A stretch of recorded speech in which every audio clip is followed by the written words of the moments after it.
Hey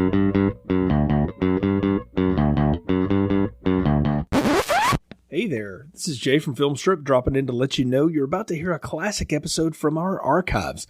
Some of these shows were produced before we called the show Filmstrip Podcast, before we used popcorn ratings, had the standard intro song from Frozen Lake 121, or really even knew what we were doing recording and editing the show. However, there's a lot of fun in them, and we hope you enjoy. Just wanted to let you know in case you noticed the differences. Now, on to the show. I'm not making this up.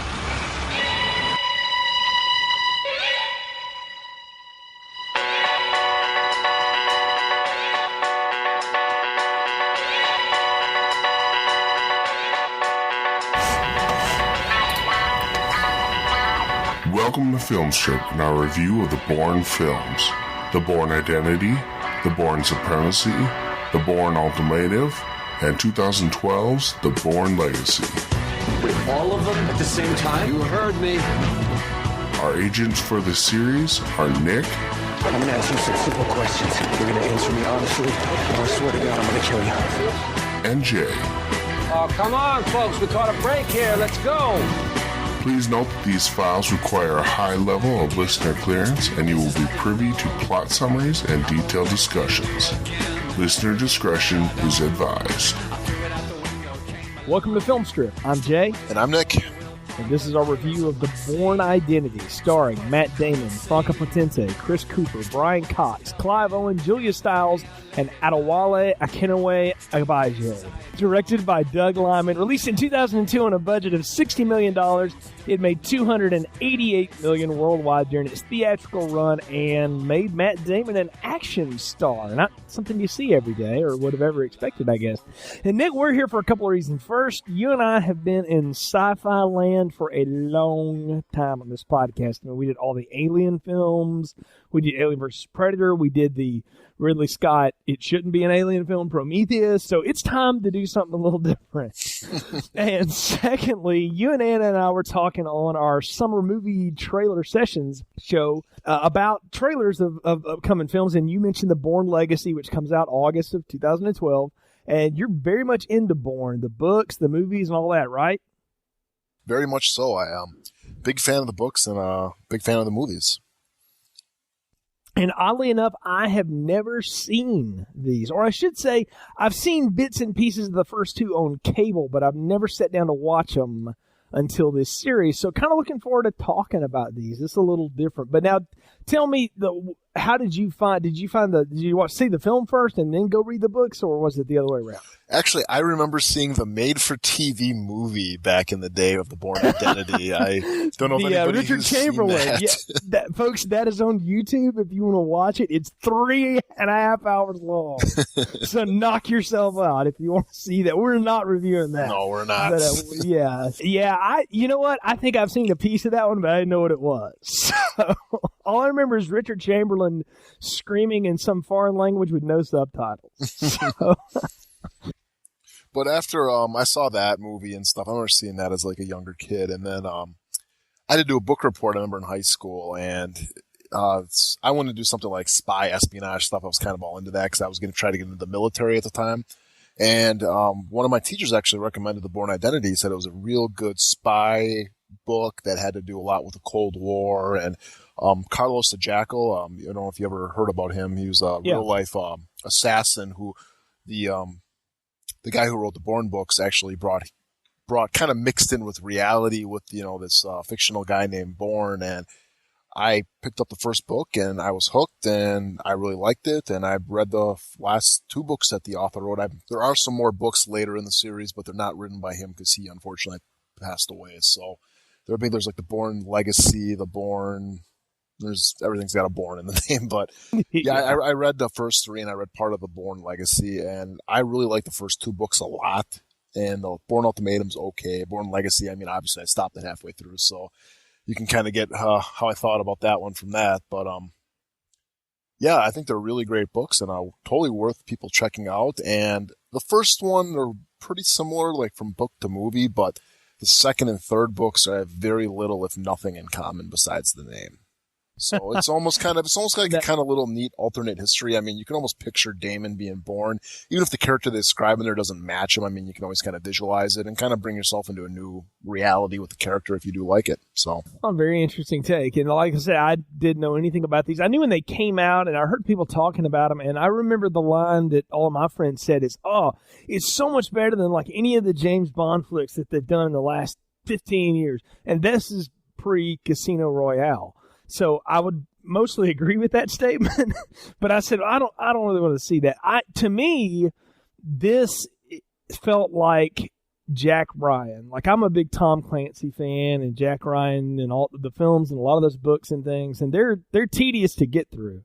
But I really love those. And this, just seeing the trailers of it, I remember going, it looks like a ripoff of Tom Clancy. I'm not going to go for it. So I skipped it, and it's not until we started talking about series to do, and you threw Bourne Legacy on the table, that I got back into this. But I guess we'll get into what I thought of it and what you thought of it again on this review. But I guess we should start with a good old plot summary. So let me see if I can narrow this down, because this is a dense little film. An Italian fishing boat crew working off the coast of France finds an unconscious man adrift in the ocean with 2 gunshot wounds in his back. When he wakes up, he realizes that he suffers from retrograde amnesia, having only one clue to his identity: an account number to a safe deposit box provided by a tiny laser projector surgically implanted in his hip. He travels to Switzerland to find the bank and discovers that he is skilled and advanced in hand-to-hand combat and fluent in German, where he instinctively defends himself one night and in an embassy. He finds the deposit box contains a significant amount of cash in different currencies, a handgun, and several passports with his photo and numerous aliases. He assumes the identity of the top passport, Jason Bourne, is who he is, and he leaves. A bank employee notifies a CIA Special Activities Division group known as Operation Treadstone about his visit, and when the police arrive, Bourne manages to escape and flees to the U.S. consulate, where he meets Marie Kurtz and offers her $20,000 to take him to Paris to the address on his Bourne passport. Back at the CIA headquarters, Alex Conklin, the head of Treadstone, reveals to his supervisor, Deputy Director Ward Abbott, that Bourne was a covert operative responsible for a failed assassination attempt on an African dictator, Nkwana Wambasi. And intending to sever all connections between the CIA and Wambasi, Conklin sends 3 highly trained assassins to eliminate Bourne. Bourne and Marie arrive in Paris, where he finds one of his aliases, John Michael Caine, was supposedly killed 2 weeks ago. The first assassin ambushes them, but Bourne subdues him after a brief fight. Realizing now the CIA is tracking them, Bourne and his new friend flee. Conklin enlists Nikki Parsons, a logistics technician at Treadstone, to assist him in tracking Bourne and Marie. Bourne goes to meet Wambosi in order to obtain information, but one of the CIA assassins, known as the Professor, kills him before Bourne can arrive. With the news of Wambosi's death, Bourne surmises that he was an assassin before the onset of his amnesia. He and Marie flee to the home of her stepbrother in the countryside, where Bourne decides that he no longer wants to be who he was. Conklin tracks Bourne and Marie to the countryside house, and the next morning the Professor tries to snipe Bourne, but Bourne creates a diversion and dispatches him in a crop field. As he dies, the Professor tells Bourne about their mutual connection to Treadstone, and Bourne sends Marie away for her safety, then uses the Professor's cell phone to arrange a meeting with Conklin. Bourne tails Conklin back to the Paris safe house, where Conklin tells him that he, Bourne, was the one who planned the entire operation to kill Wambosi. The revelation triggers Bourne's memory, and through a series of flashbacks, he remembers how he used the Caine alias to infiltrate Wambosi's entourage, but couldn't bring himself to kill the man because his children were present at the time. When he aborted the mission and tried to flee, he was shot twice and fell overboard before being found by the Italian fishermen. Bourne tells Conklin he's quitting Treadstone and warns him not to follow him. After knocking Conklin out, Bourne kills several other Treadstone agents in the building, but after Bourne has escaped, Conklin orders Nikki to close down the safe house, and shortly after, he is killed by the third asset, Manhunt, on the orders of Abbott. Sometime later, Abbott explains to a Senate Oversight Committee that he shut down Treadstone because of its ineffective cost-benefit ratio and proposes a new program, Operation Blackbriar. Bourne, now free from the CIA, travels to Greece, where he reunites with Marie, who is running a surf shop. And that is the plot summary for the Bourne Identity. Now, Nick, when you described this film to me, you said, I like this first one because it's just a small little quaint film, and I'm not sure I agree with you on that. This seems like a very large, sweeping, epic action adventure. It is and it isn't. When I say like smaller, I mean, I'm kind of thinking like James Bond, how it's very much all over the world and it's very like exotic locales and you got very, exotic villains and everything, where this one is really just one man, not even really doing anything. He's just trying to figure out who he is. And then you got the CIA over in the United States just basically trying to kill him. And it's just, you're kind of with him along the way, him just trying to figure out who he is. There's really nothing more to the plot than just you're with this guy trying to figure out who he is with him. So that's what I kind of mean when it's a little bit smaller. It's not like it's not ambitious in a way that it's going out and with the locales and with even the plot revolved around him. It's a simple plot. It is very simple. You're right, and the name says it all. It's the Bourne Identity. It's about him trying to remember who he was. And then when he ultimately figures it out, he doesn't want to be that anymore for whatever reason. He has this break. And I want to talk just for a minute before we get through that plot and start walking through the film a little bit more, though, about Matt Damon as Jason Bourne action star. Now, I've seen Matt Damon and stuff all the way back to when he was really young. I'm talking like School Ties. I remember him from that, and of course, Good Will Hunting. How can you not know him from that? And several other films like that, Rounders, etc. I remember him in Courage Under Fire, and I mean, he's played all these different kinds of roles, Saving Private Ryan, and I never thought of him as Jack Ryan or James Bond. He just doesn't come off that way. He's very intellectual, and he just comes off like a math teacher or something. I don't know. He's or a history teacher rather. He just seems like he would play a different role. So to watch him not only play this role, but his stunt work in here is amazing, and it's him because the close-ups are all him. And the work he does here is pretty impressive. I got to say, I was blown away by how much he made me buy into the fact that he was this CIA assassin. Well, for me, I think it's kind of believable. I mean, you watch a lot of like the James Bond stuff, and you got like Pierce Brosnan, and whoever could believe that guy could beat anybody up. But here, it's you believe it. I mean, just the way he carries himself, and he looks like an everyday man, and for me, isn't that kind of what a spy or an assassin should look like? He shouldn't look like a playboy or some guy like Arnold Schwarzenegger who's got muscles upon muscles. I mean, he looks like a regular, like you said, like a school teacher. Looks like a regular guy, and I think that kind of helps out the role with him. Yeah, people like that stand out. The one thing I know about the CIA and their clandestine operations is they try to get the most normal people they can. And one thing I enjoyed about this film is everybody at the Treadstone safe house, with the exception of Conklin and Abbott, are all like 20-something to mid-30s. They're young. Young people work for the CIA. It's young people that are into technology, that are really smart, and they just blend in. They're not supposed to draw attention to themselves. That's half the point, right? I mean, the thing about James Bond is, like, you got to look at James Bond in his different eras, and this will be the last time we compare them, I guess, but Connery was the man's man of the 50s and 60s kind of thing. Roger Moore he couldn't beat anybody up. Everybody knew that, but he was suave and all of that stuff. Timothy Dalton looked like a flute player in a orchestra, and who the heck knows what Pierce Brosnan, he looked like a model. Daniel Craig looks like he could kick your ass twice and then piss on you as he drank your whiskey. I mean, he looks like he could kill you. But again, Bond walks in a room and he's looking to see who he's going to whip that next day. Jack Ryan and Jason Bourne aren't really looking for problems. They just solve them very quickly and then move on. And that's the thing I kind of like about Bourne, is that he's not, like you said, Schwarzenegger coming through the door with guns blazing. He's not the Expendables. Well, not even that, but it's just like his physical presence. When you look at Matt Damon, I mean, he's a very regular-looking guy. I mean, he's not very tall. I mean, he's pretty average. I mean, was he like 5'9", 5'10"? And then you you're springing up Daniel Craig, who is fantastic as James Bond, but anytime he's in, Casino Royale, he walks in the room, it's like, how could you not notice the guy? He has a presence to him. Yeah. And Jason Bourne, Matt Damon, they really don't have a presence to him. I mean, obviously we would know who Matt Damon is because he's a big celebrity, but it's not, besides his celebrity status, really nothing is like that striking about him. He's just your regular looking guy. And I guess just like with me with this movie, just like when you see him as just like a regular looking guy, it really just kind of helps you relate to the guy a little bit more. Like, who can really relate to Daniel Craig when he's, walking out and he's in this like little Speedo thing with his like 8-pack showing? I mean, that's not a regular look. That's not a regular looking guy. I mean, that's a guy who spent the last, year in the gym for 3 hours a day and stuff, where Matt Damon's not, he's not incredibly ripped or anything. I mean, he's in shape. And but he looks like any guy that runs and lifts a little bit of weight. He doesn't look like anything that's spectacular. And I think that's the point, is that he's not supposed to be this super action Captain America kind of person. But he's very much a blend in. And I think that's a whole node to the CIA and how they operate. And, there's always when you talk about spies, you can't not talk about Bond, because that's such an iconic character.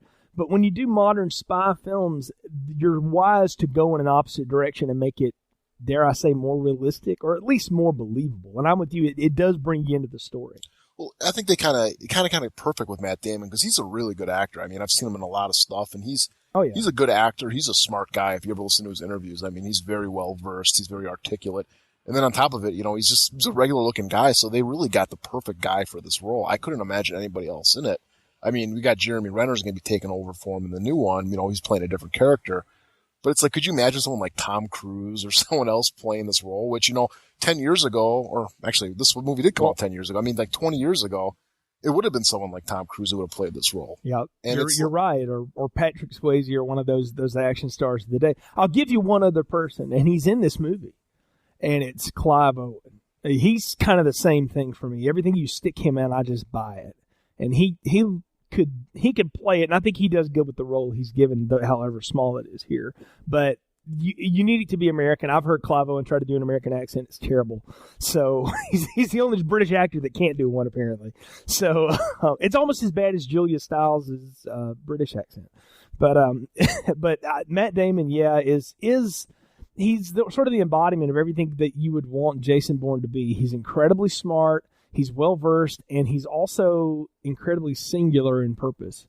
He just is going to do his thing, and as long as you don't get in his way, you're fine. But if you do, he's just going to move right through you like you're not there. But he's never going to draw attention to himself. That's the whole bit, is I can't draw attention to myself. And I like that. I like the sleuthing part of all of this. Oh. And also dig, too, that the first 20 minutes of this, we have no idea what the hell is going on.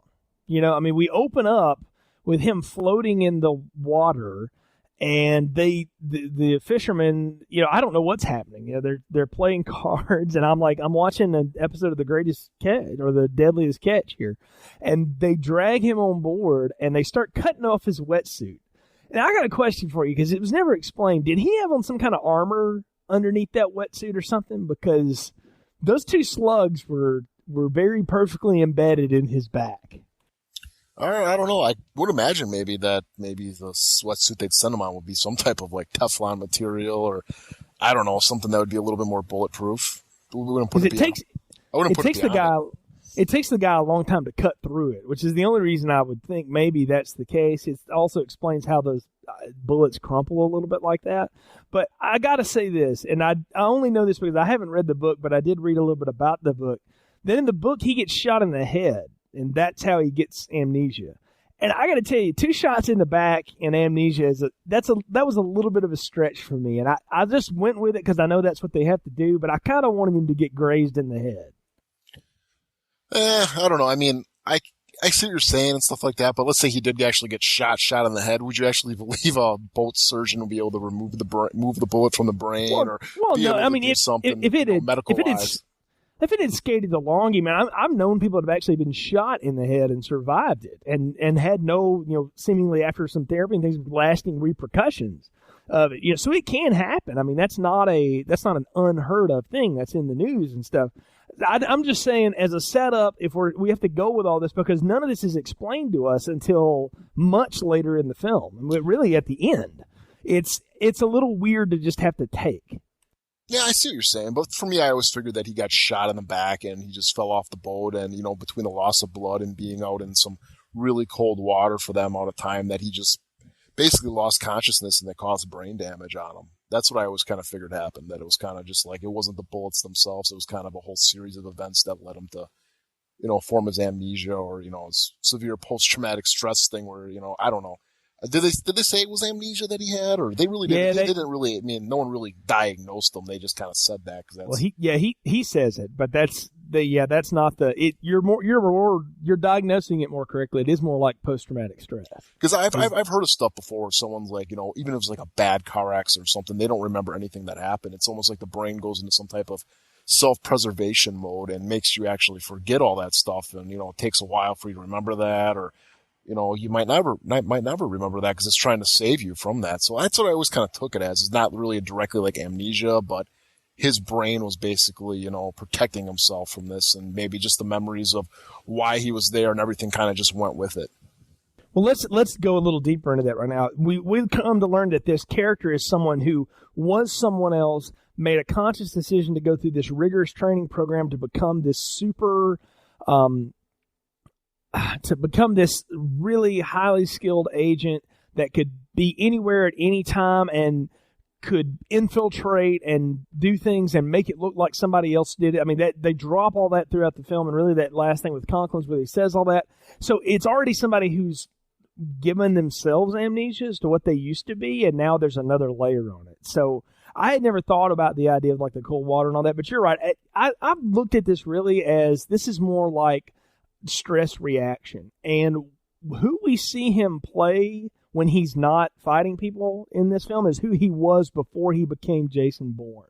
That he was just this guy, and you know, just a normal guy, and then all of a sudden he for whatever reason became the CIA agent, and now he's sort of battling with which side of his brain does he turn on. It's an interesting way to set up a film because, like I said, they don't tell us any of this. And I'll tell you what got me out of my whole how can you get shot in the back and get amnesia bit is when they cut that thing out of his hip and you see that it's a little laser pointer and there's this whole bank account on the wall. I thought that was kind of cool.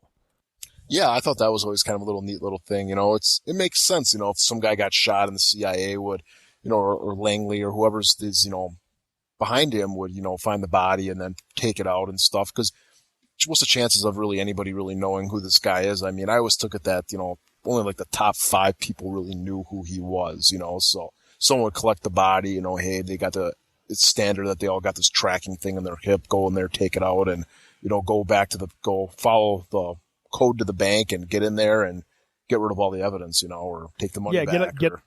Get all those passports and get everything out of there and just be done with it. Yeah, I mean that becomes sort of his chase, is because he's on this boat for a couple of weeks and he's arguing with this Italian. He can speak the language, but he doesn't know how he knows it. And he doesn't know who he is. He just knows little things. It's like he's forgotten everything, and it is like he's had a psychotic break over the last few weeks. And he winds up in Switzerland, and that's where he goes to the bank to try to get all the stuff, and he starts flipping through. And then we cut away to the CIA. And this, to me, is where I really started getting into the film, because one of my favorite character actors working today comes on the screen. That's Chris Cooper. I remember him from way back, like October Sky, and so I've never seen him in anything where I didn't like him in it. That's not to say every film he's done is good, but he's always really believable. I totally dig this guy every time he's on the screen.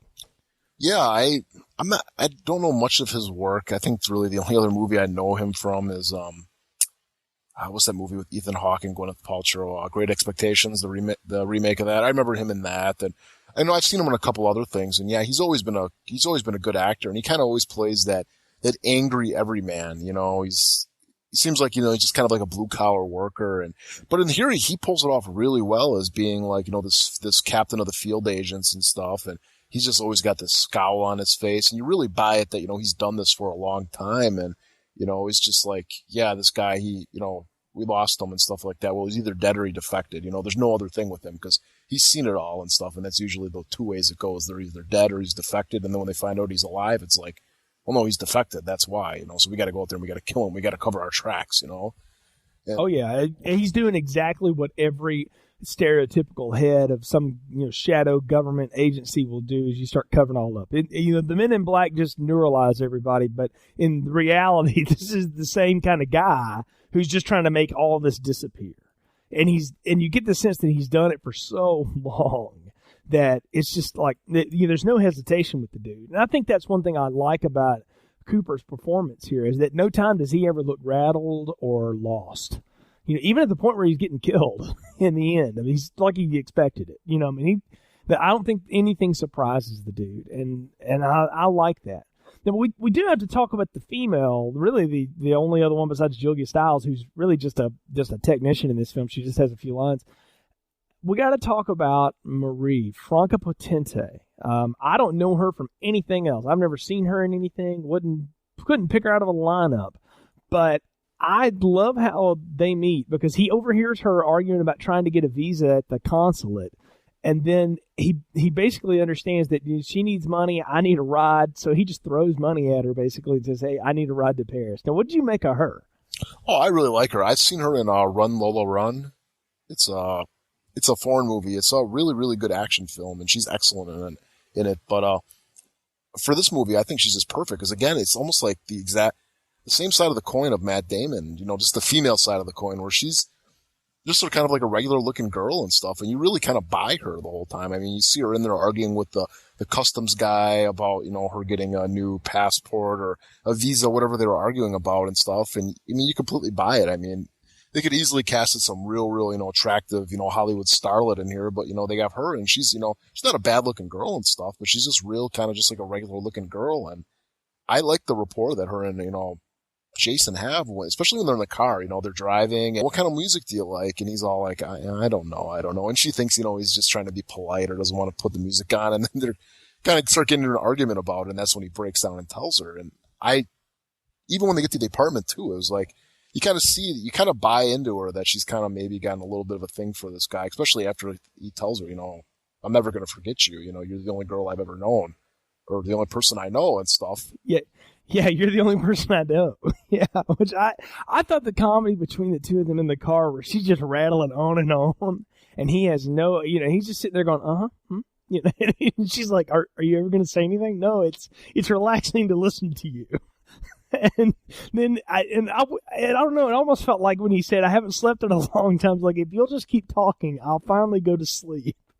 And I thought, well, that's kind of hilarious, though. I mean, I dug that. I liked the fact that they had some rapport. And later on, when they do hook up, that seems so trite in a film, right? Because that's always going to happen. It feels much more earned in this one than in a lot of other films that try to do the same when thing, that happens, I mean, they've been through a lot. I mean, she's seen the first person probably she's ever seen killed, and she's seen everything he's gone through. And it's almost like, again, like traumatic stress, where a lot of, you hear about that, where, people that go through a traumatic experience together end up, falling for each other or whatever, just because they went through that. And, especially when, he's dyeing her hair and stuff like that. And it's earned. It definitely is. And you expect it at that time, because you've been along their journey the whole time, and you see it happening between them. It's not just out of the blue. You kind of see it slowly developing throughout the whole movie. And when it happens, it's not like, oh God, here's another freaking pointless love scene or something like that. It's like, it's almost like a character building thing, because you want it to happen. Well, and it's not much of a love scene. They start kissing in the bathroom, and then you wake up the next day and he's fully dressed and she's dressed in, clothes, and wakes up in the bed and looks at him and he's like, okay, yeah, well, it's time to go. And I like that they didn't go for the obvious thing. And that comes, like you said, much later in the film, but it was interesting to talk about her, because I kind of dug her. I mean, there was something just simple about her and her whole look, and she kind of hit me as this real free spirit kind of person. And they even set that up as once they finally start tracking her, the CIA people, they're like, well, she's lived here, here, and here, and they have this whole task force basically just trying to figure out who she is and where she's been, so that they can find him. And I like that. I like that the procedural part of this seemed very real. Now, obviously, I'm not in the CIA, and I don't think you are either. At least you haven't told me, and if you did, I probably wouldn't be here to tell anybody about it. So you guys won't hear from Jay ever again. But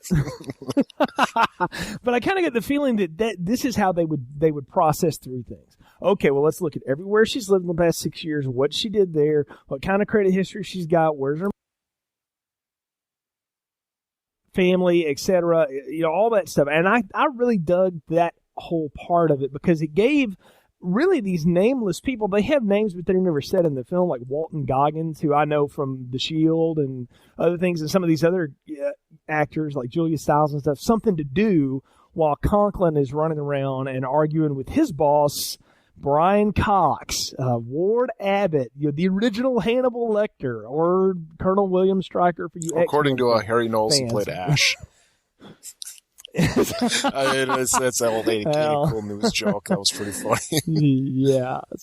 But yeah, Brian Cox, I mean, I want to tell you, this is another dude that I think there's only certain kinds of roles he can play, and it's usually when he's so sinister and you know it, but that's okay that you know that from the get-go. And I dig him. I mean, I like the rapport between the two guys that are clearly at least 20 years or more older than everybody else in the room that they're working with, and they throw their weight around pretty heavily. And I like the fact that Conklin had somebody he had to report to. Yeah, and especially what's kind of cool about Conklin is he's really not a bad guy in this film. I mean, he's just like, he's a top guy. He's kind of like, looking over his underling, in Cooper, and he's never a bad guy. He's just kind of like the absolute there. It's like he's the guy that he's got someone to report to, but he's the one that's going to take the complete fall for everything if it goes wrong. And you can sense that with everything, because when he's talking to Chris Cooper's character, about he's telling his boss that no one on his staff is that reckless and everything, and they obviously have a relationship where Cooper's character does whatever he does, and he doesn't directly report it to him because of that. But he's questioning about it, and you kind of like are with him. You're like, yeah, what's this guy doing and stuff like that. Yeah, go after him, man. No, I was gonna say the best line is when Cooper says, "Well, I'm gonna go hunt him, and you go upstairs and reserve a conference room. Maybe he'll come in and talk to you." And you see the disconnect between for lack of a better way of saying it, the middle management and the upper management. It's like, okay, you go and talk to the budget committee. I've got to go find this guy who's killing people all over Paris and who didn't kill the one person we sent him out there to kill. Of course but we didn't. He's always keeping that up. And I love the fact that these guys are basically lying to each other, and they both know they're lying to each other, but they don't care because that's part of what they do. But even like Cooper, though, he kind of comes off like as the like at any type of work environment, he's kind of like the shop foreman of a manufacturing plant where Abbott would be kind of like the vice president guy who still has like the president to report to, but he's like, they're friends and stuff, but one's got to be the political, doing everything by the numbers, where the other guy is the one who's got to get down and dirty. And that's just kind of how I always took the relationship. But I liked the relationship. I liked the rapport, and I liked how, Conklin's like, you never said you're going to ask me a direct question, and Abbott's like, well, I lied, tell me what happened. And good point. Yeah. That's the kick about this film, is that it's smart enough to let the audience in on things that we can follow, but it lets you know that we're never going to explain all the rules. You're just going to have to keep up. And I think that's what I like about it, is we're just sort of dropped in the middle of this workspace, and we just have to sort of put it together based on what we see, because really all this takes place in what, 2 or 3 days? I mean, that's maybe a couple of weeks because there's that time lapse, but really what we see is 90% of the movie takes over like about a good half of a week. But also, like, even like these guys, like, you kind of always have questions about where they are and what their roles are in the whole scheme of the government and everything. But it's nice because you have those questions, but the movie never really asks you those questions. You don't have like Jason Bourne going, well, who's this Abbott guy and what does he do and everything, and them telling you exactly what he does. I mean, they're not pulling a David Lindelof where they're just throwing questions out at you and then going, we're not going to answer them. All the questions are really organic to the story, and that's what I like. I mean, I love it when it's like that. There's no character that's there for the audience to walk us through. I guess it's supposed to be Marie, but even she's not asking anything because she's too scared out of her. Yeah, and that's the way it would be. And that's why I really enjoyed, this movie, is just because it doesn't spoon feed you, and in the end, it doesn't give you the answers, because honestly, he would never get the answers. Well, what he comes to realize is, I don't want the answers. That's the whole point, is that, and we'll get to that in a minute with that showdown with him and Conklin, but that's really the point of it. Well, he doesn't want want the answers, but he knows he's never going to get them either. So it's kind of a win-win with him, just basically accepting that he is who he is now, and whoever he was is in the past, and there's a reason why he forgot that. So that's the way I took it. Right. Exactly. Now, this whole bit is as they get going, this is all really centered around this African dictator, Wambosi, played by Mr. Echo from Lost. No one can pronounce this dude's name. Adewale Akinwumi Abaye, I think is how you say it. But his whole bit, I mean, I was watching this going, I don't know who this guy's supposed to be. He feels like a bad Papa Shango ripoff from WWF. I mean, he's so over the top. I will show the people, will put their head on a stick in front of this house and blah, blah, blah. I mean, he's only in the film for a little bit, but you get the idea that he was a threat. But it comes off, and I think his story is that he was somebody that was put into power long ago by the CIA, and much as often happens with our connections is it's time to retire those people. And so he was supposed to be out of the way. But now that he's not, and he knows somebody tried to kill him, he's blabbing this out there for the world to hear, and that's the last thing the CIA wants is press. They don't ever want you to know they were there. And that's what makes him a threat. And I got to say, I kind of liked how they worked his story back into this, and to continue as they're driving around trying to find Bourne and Marie, they've got to deal with Wambosi too. And so they dispatch, people to take care of it. I love how they dispatch these assassins. Everybody gets like a text message while they're giving piano lessons or doing something else, and all it says is arm up and go to wherever. And I thought that was sort of cool. Yeah, definitely. I like the inclusion of his character. I mean, it could have been real easy for them just to show that as like a quick flashback, like this was his target and he screwed it up and that was it. But I liked how that was really intertwined into the plot, and actually was kind of the driving force of why they're going after Jason Bourne with such, prejudice, why they need to get rid of him right away is because, well, he's alive and they think maybe he teamed up with them, or maybe, he defected over. And they also got this guy all suddenly saying he's got all this information. So it's like, where's he getting this information from too? Is he getting this from Jason Bourne?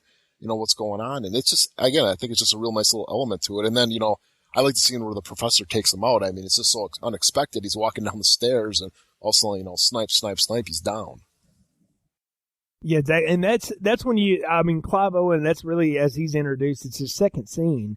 And he just shoots him, gets up, pulls the gun apart, and walks off the roof. And I thought, that's pretty slick. Because the guy didn't see it coming at all.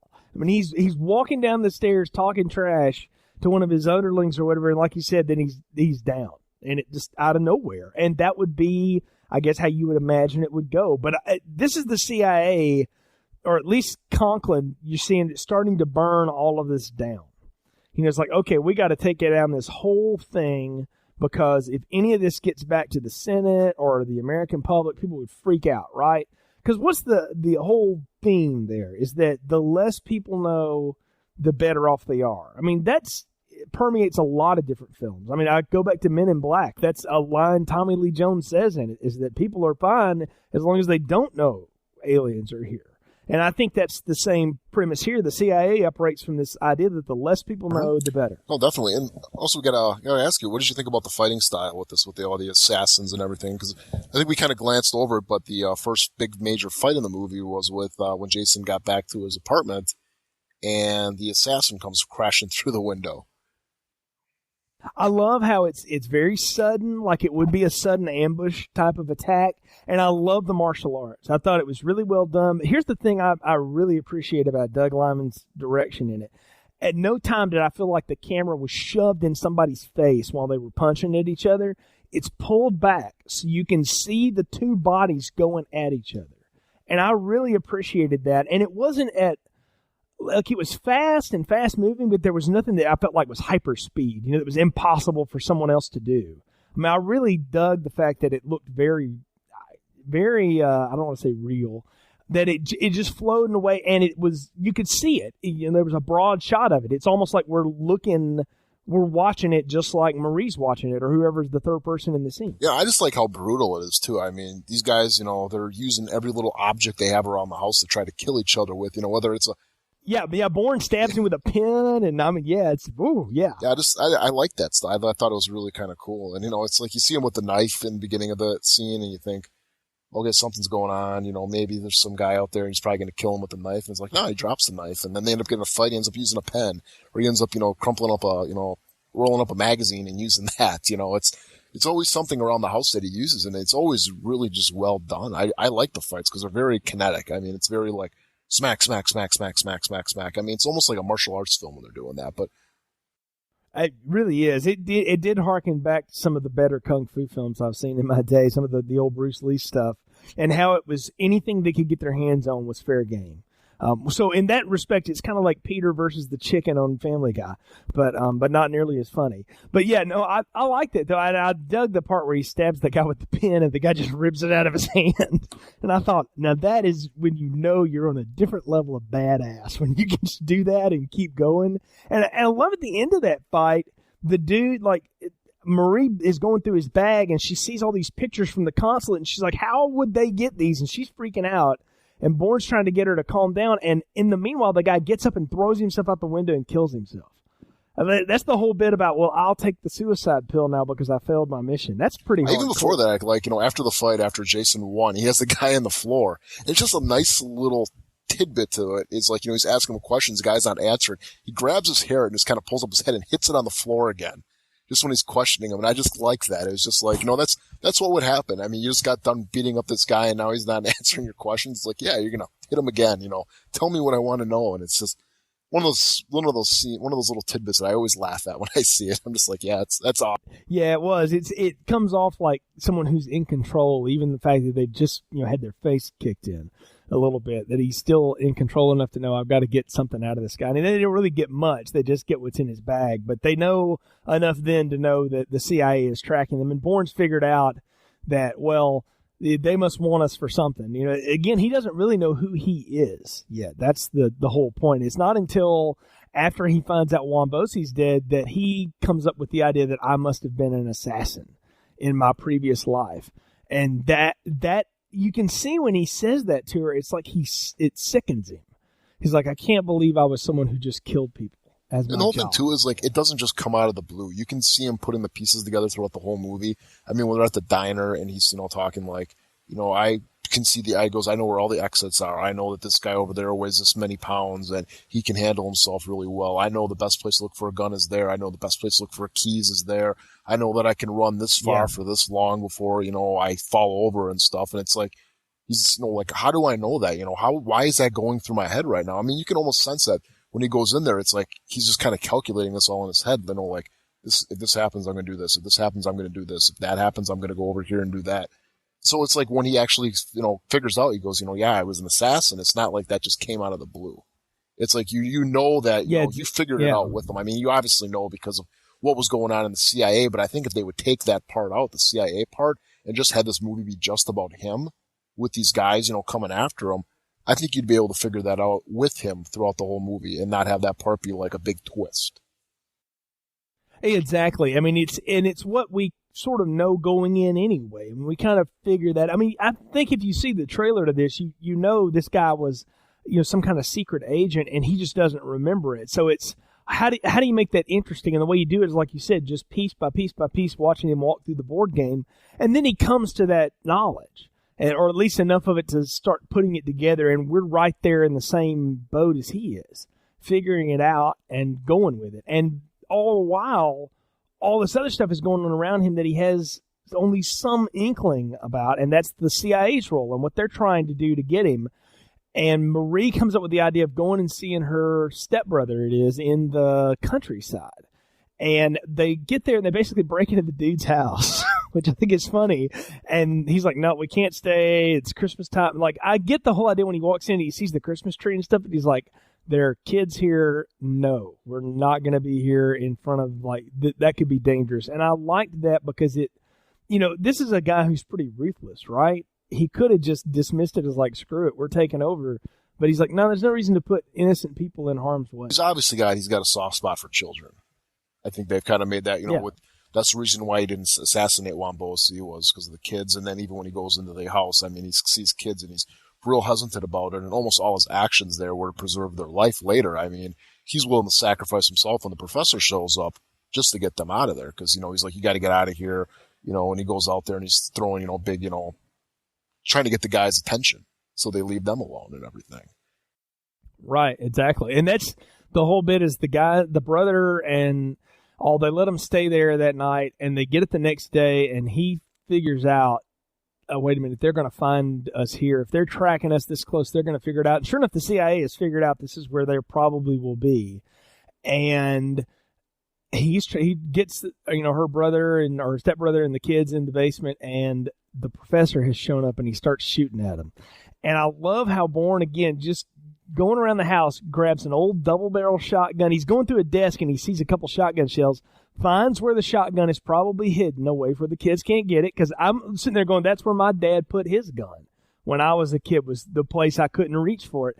And he goes out there with a double-barrel shotgun and goes against this sniper. And I thought that this is going to be an intense fight. And it's actually kind of anticlimactic, but I liked it just the same. What did you think of the gunfight between him and the professor? He approached the fight, I think, in the way the professor wasn't expecting. Because, you got this guy who is very calculated. I mean, he's out there waiting. He's got the height advantage. I mean, he's up on the hillside. And you're just like, well, I think you'd expect Jason Bourne to kind of maybe try to hide himself and try to get over there. But no, he grabs a shotgun. He blows up the propane tank. He does the exact opposite, I think, of what he was expecting. And by doing that, I think it caught the professor off guard, and he was able to flank him on it and shoot him. I think it was just kind of a great scene. And you just see him. He's just very nonchalant about stuff. He's not showing any emotion. He's just like, nope, this is what I got to do. I got to kill this guy. And, I think his main objective was to protect the people in the house. And I think that was actually probably the first time he's done that in this movie, where he was fighting for somebody else besides him, or just because it was instinct. And I think you can almost see it in how he approached that gunfight with him, was just, boom, blowing it up. That's going to get his attention. And, he's out in the open and stuff. If he shoots at him, kills him, he kills him. But I thought it was just a cool fight. Well, I thought it was great. And I love how he shoots him and he walks up on him and he's trying to get what he can out of him before he dies. And the professor basically tells him, hey, we're the same. We have the same job. Don't you know that? And they're talking about Treadstone. At that point, Bourne's had a couple of conversations with Conklin, and they've gone back and forth. There's been some limited phone connection between them. And the professor's the one that tells him about what Treadstone was, what the project was. And that's when Bourne knows, I've got to get Marie away so that I can meet Conklin and bring him in the open, and finally confront him about this once and for all. And I thought it was cool how he brings the professor's bag back in there and uses his phone to call Conklin. And he basically sets up a lie. He says, I killed Marie because she was slowing me down. I mean, he plays the ruthless part. And he gets the CIA all in a tizzy so that he knows he can draw them out. And I thought that was neat the way he played them. Because, it makes sense, if he's supposed to be some ruthless killer and stuff like that, it's like, yeah, I'm with this woman, I'm using her as kind of a protection and transportation, but she's slowing me down, so I killed her. And, it's a smart move to get him off of her trail, because obviously if they ended up getting him, they would go after her. But I think if they thought she was dead or whatever, then they probably really wouldn't waste the resources. There's really no reason you wouldn't believe them either at that point. I mean, they don't know what their relationship is. They don't know that they're kind of got a little bit of a thing and they both got feelings for each other. For all they know, I mean, that's exactly what it is, was that he's just a ruthless killer and she slowed him down and he killed her. Yeah, exactly. And what we haven't really talked about is he's running around with about $3 million in cash, or maybe a little bit more.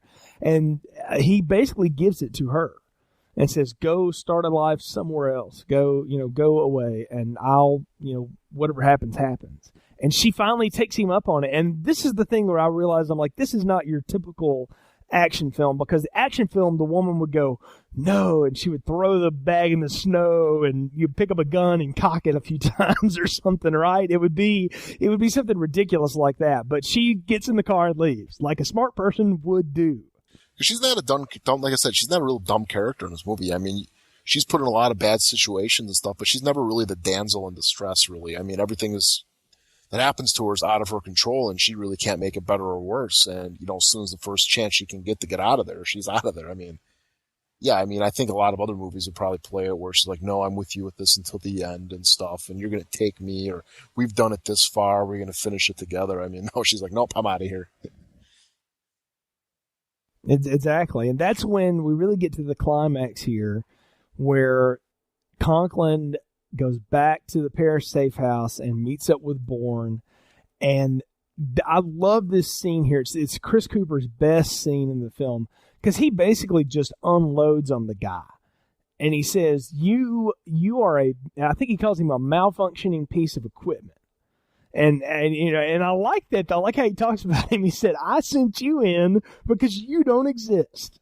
You know, you weren't supposed to kill him. You were supposed to make it look like one of his own people did, because then it's not obvious. You're the one that came up with this. And through all of that badgering, it triggers Bourne's memory. And I got to tell you, as someone who studies psychology and counseling and things, sometimes that real active, almost gestalt approach to therapy, where you really challenge and are really hammering on somebody that's got some repressed memories, that's one way to really bring it out. And I dug that this guy would be seasoned enough and confident enough that he could do that to a guy like Jason Bourne and still See, I took it as almost like he was trying to break Jason, like he probably originally broke him. I mean, we kind of learned that Jason volunteered for this program, and it probably involved with them probably breaking his, psyche back when he did it. I mean, isn't that kind of what a lot of the military do? They break you down to build you back up. Right. And I think he was almost resorting to that here, where he's just breaking them down and just trying to, not trying to anger them in a way, like challenging them. It's just like, no, you don't get what you are, man. You're just a machine. You're nothing, man. He goes, what do you think this is, man? You think you mean anything? He goes, no, you're just an asset. You're a broken piece of machinery. We got to get rid of you. And it's like, don't you understand that? You should know that. That's what you signed up for. How do you not get that? And I think just by him kind of going back to probably how he treated Jason Bourne in the beginning was kind of almost like went full circle for Jason, where it kind of like it kickstarted his memories of how he used to be treated, and just hearing him talk like that, and probably just having a whole history of having that guy talk to him like that kind of started kickstarting some of his memories again. Yeah, I agree. I dug the whole bit, and I like how he essentially just quits. Bourne's just like, I'm done with that. I don't want to do this anymore. And he knocks him out. And I dug that. I was like, yeah, that's exactly what everyone wants to do when they quit the job that they hate. Sort of punch your boss out. But I like that. But then now this is the one part of the film I'm going to ding a little bit here. Because we get this shootout with the other Treadstone agents that are just like, I don't know, armed. I took them as like probably Conklin's bodyguards, just like his chosen bodyguard staff, the red stormtroopers in Star Wars. Yeah, they definitely were interesting. Well, they were definitely wearing red shirts, that's for sure, because they had no name and they all died quickly. But I like how Bourne engages in this shootout with him, and I think he gets hit or something, he gets winged. And the biggest thing is when he kicks the guy through the railing and rides his body down to the ground and shoots the guy on the way down. I'm like, now that was James Bond. That was a little much. In a film that has been so very real with all of the action, that was the one piece I thought, I really always work. watch that, and I'm always just kind of like, it just doesn't really fit with the movie. And it's not even the before part about that or the after. It's just the thing itself, how he lines them up perfectly and shoots them. It's like, I would have just rather had him kick the body off and it just ends up landing on the guy or something, then he ends up shooting him, or, doing something like that would have made more sense. But even though after he falls down, it's not like he gets back up. I mean, he's obviously screwed up from that fall. I mean, he didn't get up and run away. He wasn't like, that didn't affect me. I mean, he's messed up. And that's why I just say the beginning part of it I like. The last part of it I like. It's just that middle section where he's shooting him. It's just like, it's just, you guys almost earned it, but it didn't work. Yeah, well, even the first part of it, man, where he's got the one gun upside down and the other one going, I'm like, that's a little too Bond. Like that feels really, it almost feels Arnold Schwarzenegger too. I'm like, I've seen that. Yeah, it's a little cheeseball, but I guess that stunt looks cool, and they probably just wanted to do it, but it doesn't work. I don't like that, but I like the fact that, like you said, he doesn't just like get up and go, that was fun, and walk out the door. You know, there's a little more to it. He probably broke his collarbone in that fall, the way he's holding on and his arms slouching. And I think what they probably wanted was, it's like, we need the big action scene at the end. It was like, you had like the professor one and everything like that, but we needed the big balls to the wall action scene. And I think they wanted to have it both ways in the end, being realistic and being a big action scene. And you can't really, there's not many movies that can pull that off very well. I mean, I think probably maybe Casino Royale is the only one that really pulls that off. And they try. It's just like, it is the one part of the movie where it's just like, I just kind of watch it. And I remember even the first time my dad saw it, he's like, yeah, that stupid scene at the end where he jumps down. I'm like, yeah, I know, but the rest, 99% of the other parts are really good, man. It's like, well, here's the thing. That action scene with him and the professor, that was so much more satisfying than this end, because I can just sit there. I could spend a day just talking about that whole interplay and how he caused the distraction and flanked him, like you said, and he used the shotgun and how all that works. And that's another thing. That's always a trope in like video games and in movies, is that shotgun is only good for about like 3 feet. That is not true. You can shoot somebody a long way away with a shotgun and do some serious damage to him. And he pretty well shoots him clear across the field. And I liked that as compared to this Arnold, Sylvester Stallone, commando thing here at the end. But you give it to it because what the next thing they do, they get right. And that's that Chris Cooper's stumbling out of there and he sees all of his guys dead and he's like, crap. So he's walking down the street, and when that last assassin gets out of the car and you see this dark figure struggling down the street, I thought, this is Bourne. They're going to shoot him dead in the street. But no, it's Conklin. And he just looks at the guy as if to say, well, I guess I knew this was coming. And the guy just shoots him twice in the chest, once in the head, and walks away, gets back in the car.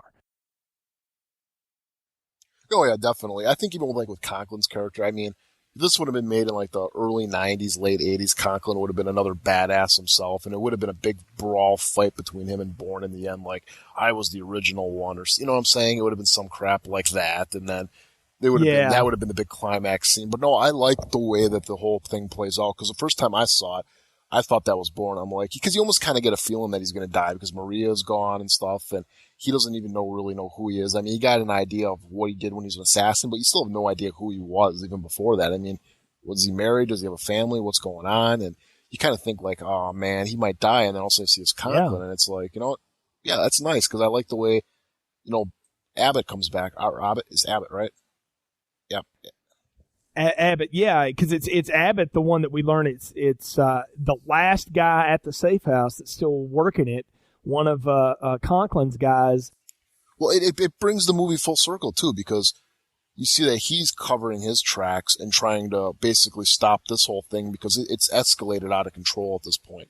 I mean, the Wambosi situation's done with, but now you got this whole other situation with gunfights and car chases, and it's you can see, Conklin was doing that originally, trying to cover his tracks and clean stuff up. Well, now it's gone up to the next level, and it's really gone full circle. And I think that's when Conklin walked out of that room and he saw his guys dead and know that Bourne was gone. He knew that his life was over, because he knew now, okay, he dropped the ball and now it's going to go up to the next level guy, and that means that he's gone. And the high level bureaucrat, he's always got to meet with the oversight committee. And what does he do? He says, we got to shut this down. It's not really it was more of a game program, really not cost effective, but we have this other thing that is, and I'm like, that's exactly what a politician does, or someone who talks to politicians for money does. And he pulls out this big file, and boom, then that's sort of the beginning. It's because it's over, it's done with. It's like, he's probably got 50 other things going on in his life and his career. It's like, yep, that one thing, I cut it off like a freaking, cut it off like a mole. It's gone, it's done with. Now to the next thing. We're done, and I liked it too, and actually, that comes back in the later movies, what he's talking about, which is really cool. So, exactly, and that gives us something to think about. This whole idea of Operation Blackbriar. It gave them a place to go if they were going to go somewhere else. And I like the coda here at the end, because again, in lesser films, this would seem really forced and weird, but because that relationship was so earned and stuff, we see Marie, who's got her surf shop going in Greece, and Bourne walks in the door and says, can I rent a scooter? And she has that whole line with him about, you got any ID? And he's like, not really. And I thought that was really, funny. And they don't start making out on the floor. She runs up, gives him a big hug, and they just kind of stand there for a minute.